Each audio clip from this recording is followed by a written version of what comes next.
Hey everyone, it's Miss Queen Crypto, and I am back again for another episode of Friday Block Talk here on the Embily channel. Very happy to be back as per usual. However, today we're celebrating because guess what? This week is both my birthday, it was last Sunday, but it's also Embily's birthday, during the week. And so that's pretty exciting. Didn't really realize we were birthday twins, so kind of sick. And another milestone has passed. We're about to hit 6 months of me making these videos. And so lots of stuff going on, lots of celebratory stuff. So that's kind of fun. I wanted to do a celebratory video, but it's been 6 months of me with the company, and what am I going to do? Run you through everything that I've talked about before? So not going to do that. Maybe for a year. We'll hold out hope for our year anniversary. It was also just my 2-year anniversary with Bitcoin. So September, pretty crazy month for me. But today I wanted to talk about something that kind of confused me a little bit when I was first learning about Bitcoin. It was a concept that I didn't fully grasp because it's a little bit more on the intricate side. You usually think that they're about the same. So I want to talk about the difference between privacy and anonymity and which cryptocurrencies kind of provide each and why they're different and the different properties they have. So with that, let's get into it.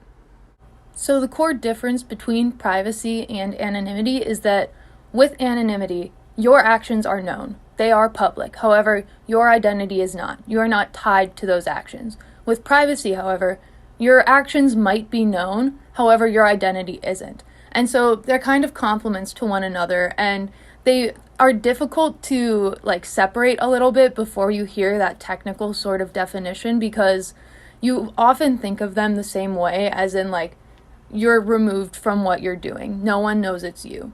And both of those in a way do apply, both privacy and anonymity. You are separated from your actions with some degree. And so with Bitcoin, for example, you have anonymity. Bitcoin has a public ledger. That means that on the blockchain, I can see every single transaction that has ever occurred since the inception of Bitcoin. Great. However, I don't know who is doing each transaction. There's nothing that ties people to those transactions. I only see the public keys. I only see those letters and numbers, and that's really it. And so obviously there are ways that you can kind of go back and try and reverse engineer and figure out who it is. If you know a specific transaction, you can try and find it on the blockchain, and then you can also find other transactions that wallet has been a part of. However, there are also ways that you can circumvent that in a sense. You can split things up into multiple wallets. There are different things. The Mastering Bitcoin actually has a couple of those techniques in it. So if you're concerned about people tracking you on the blockchain, check that out. But both privacy and anonymity are valuable. They inherently bring value to a cryptocurrency because it's something that is getting more and more rare in this day and age. In the age of the internet, your actions are known. Companies know exactly what you're doing, from advertisements to cookies. If you click on an internet page, they know your email before you even step on for a second, and they're already adding you to a mailing list type of thing. And so to know that you aren't known is comforting in a sense, right? So last week I had talked a little bit about going cashless and what that means for Bitcoin and if that would be a good or a bad thing. And I've thought a little bit more about it, and it's especially interesting when we're talking about this because cash is currently the one thing we've got that's pretty regularly used where you're not tied to it. There's nothing that you don't have to sign your name on a $20 bill in order for me to give it to you. Once you have that $20 bill and you give it to another person, no one knows that I had it before you. Obviously, it's a little finicky because, okay, sure, but I'm giving you the $20 bill. But theoretically, you could mail it. You could have a fake little mailing address and you could send it to a person and they wouldn't know who it's from. So again, there are ways to try and manufacture that anonymity and that privacy with cash, but as of right now, it's far more secure, anonymous, private than using a credit card, for example. And so it's something that as we are moving further from cash, perhaps that anonymity is going to be something that we are looking for in another form, and Bitcoin obviously is a great way to achieve that. So I think that that's an interesting take on the privacy versus anonymity thing. I know that, again, it was something that kind of threw me for a loop when I first learned about it. So I next want to go into a couple different anonymous versus private cryptos and talk about why they chose what they chose. Because crypto, a lot of them built on the whole blockchain thing. It's hard to add privacy when you have a public ledger, because that's such a core principle of it, right? So let's get into that next. So I think it's helpful to think of both anonymity and privacy as sort of a sliding scale type of thing. It's not binary.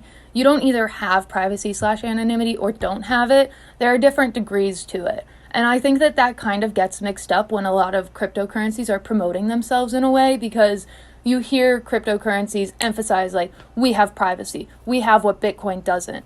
And I think the best example I have for this is Monero. A little over a year ago, I got my timeline was filled with Monero stuff. It was really odd. I'm not sure how exactly it happened. Maybe it's probably on me. Twitter definitely did it because it's something that I did. But yeah, all I was seeing was about Monero's privacy and blah, blah, blah, blah, blah, and how it's better than Bitcoin. We offer more than anonymity. And it's interesting because I've looked a little bit into it, especially for this video, because I'm not going to try and give you wrong stuff. I'm not trying to BS you.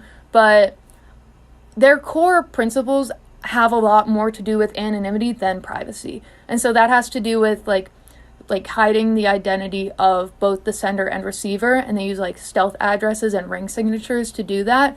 But then they had the added component of hiding the fund amounts in certain cases, and that's something that they're working on. But so if we're looking at a sliding scale, this is their anonymity scale. Pretty high, pretty solid, and then privacy, middle of the road, because it's not guaranteed. And that's a trend that I've noticed with a lot of these coins that promise privacy. It's often an option or in certain cases, but it's not all of the time. You can opt in to having your transaction a little bit more private by hiding the fund amounts, but it's not necessarily something that right off the bat you're guaranteed. And so comparing it to Bitcoin, which I obviously talk about in every video, Bitcoin's got a similar level of anonymity, but we don't have the privacy. And again, that is because of the blockchain. That's something that is core to Bitcoin and something that I don't think we can take away. If there was a BIP that was proposed and it was off saying we want to remove the fund amounts from the blockchain, I don't know how much traction that would gain. I don't know how many people would be up for it. I'm going to dive on to a little short end of video tangent real quick though, because it's something that I've thought about whether or not I value anonymity or privacy more, because a lot of the time it's hard to ensure both. It's one or the other, because there have to be some sort of identifying factors that tie you to what you're doing. And that could either be the actual what you're doing shrouded by an identity shield, or it can be no one knows what you're doing, but they know you're doing something. And so for me, it's kind of fun to know that I'm leaving a mark on the blockchain. When I move funds from an exchange to my main wallet, it's I'm on the blockchain. Wow, I'm leaving a mark on this piece of history. That's on the blockchain forever. I am part of Bitcoin type of thing. And well, that's not a super technical side of things. That's not a reason necessarily to vouch for anonymity. It is kind of fun. And I'm not saying that I also go and check the blockchain and see what's going on. It's not a form of social media for me, but it is cool to know that forever I am with the same group of people that had some transaction in the 10 minutes that I did. I'm on there. And anonymity, again, if you look at an order book, you can see exactly what's going on. And now exchanges are a little bit different because obviously KYC, there's more identifying factors tying you to what you're doing, but on the user end, there really isn't.